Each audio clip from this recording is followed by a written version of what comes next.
একসময় একটি দুর্ঘটনা যেন অন্ধকারে ঠেলে দিয়েছিল পাবনার ভাঙ্গুড়া উপজেলার দিলপাশা ইউনিয়নের বেতুয়ান গ্রামের মোহাম্মদ ইউনুস আলীকে। আহত হয়ে কর্মক্ষমতা হারানোর পর সংসার চালানোই হয়ে উঠেছিল কঠিন। 4 সন্তানের মুখে খাবার তুলে দেবেন কিভাবে, সেই চিন্তায় কাটত প্রতিটি দিন। ঠিক সে সময় একজনের ছোট্ট একটি পরামর্শ বদলে দেয় তার জীবনের মোড়। 16 বছর আগে একটি ঘোড়া ও একটি ঘোড়ার গাড়ি কিনে শুরু করেন কৃষিপণ্য পরিবহনের কাজ। সেই সিদ্ধান্তই আজ তার পরিবারের সবচেয়ে বড় আশীর্বাদ। আমি ঘোড়ার গাড়ি চলাচ্ছি পরাই ধরেন তাও 15-16 বছর হবি।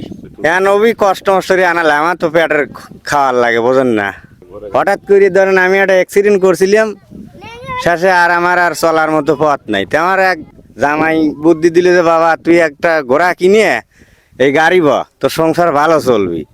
তো ওনার পরামর্শে আমি এই ঘোড়ার গাড়ি ধরেন চালাই। ভোরের আলো ফোটার আগেই ঘোড়ার গাড়ি নিয়ে মাঠের পথে বেরিয়ে পড়েন ইউনুস আলী। কৃষকের ধান পাট সহ বিভিন্ন ফসল কাদা পানি আর দুর্গম পথ পেরিয়ে নিরাপদে পৌঁছে দেন গন্তব্যে। রোদ বৃষ্টি কিংবা ঝড় কোনো কিছুই তাকে দমাতে পারে না, কারণ তিনি জানেন দিনের শেষে তার অপেক্ষায় থাকে পরিবারের হাসি মুখ। তার ডিজেল গাড়ি টাড়ি না বই তাহলে তো কি খাওয়া আসবান, এই জন্য এই গাড়ি টাড়ি বই কষ্ট হলেও এখন করা লাগে। আগে ধরেন ওই কৃষির কাজ করতাম, গরু বাছুর দোয়াইতাম, মানুষের বাড়ি চাকরি করতাম। দীর্ঘ 16 বছর ধরে সততা আর কঠোর পরিশ্রমের সঙ্গে এই পেশায় যুক্ত আছেন তিনি।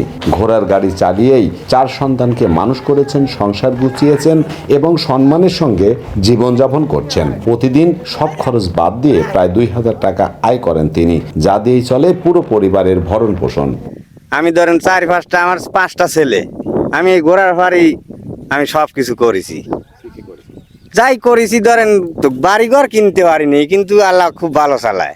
হ্যাঁ আছে মোটামুটি, ধরেন আজকেও মোটামুটি ধরেন খরচ বাদেই প্রায় 2000 টাকা কামাই করছি। ইউনুস আলীর গল্প শুধু একজন ঘোড়ার গাড়ি চালকের গল্প নয়, এটি সংগ্রাম, আত্মবিশ্বাস আর পরিশ্রমের এক অনন্য উদাহরণ। তিনি প্রমাণ করেছেন কোনো কাজই ছোট নয়, ইচ্ছা শক্তি আর পরিশ্রম থাকলে প্রতিকূলতাকেও জয় করা যায়। ধরেন পাট টানি, ধান টানি, তারপরে বস্তা টানি, সর্ষে টানি, গাছ টানি।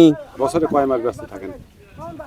বছরে ধরেন যদি 1 বছরে 10 মাসে বছর না, তারপরে 12 মাস আমি বাইরেই থাকি, 6 মাস। আজও গ্রামের মেঠো পথে ছুটে চলে তার ঘোড়ার গাড়ি, আর সেই গাড়ির চাকার শব্দ যেন বলে জীবন কখনো থেমে থাকে না, থেমে যায় শুধু যারা লড়াই করতে ভুলে যায়। পাবনার কথা আমরা বলি, কৃষক খেটে খাওয়া মানুষের কথা। ধন্যবাদ সবাইকে।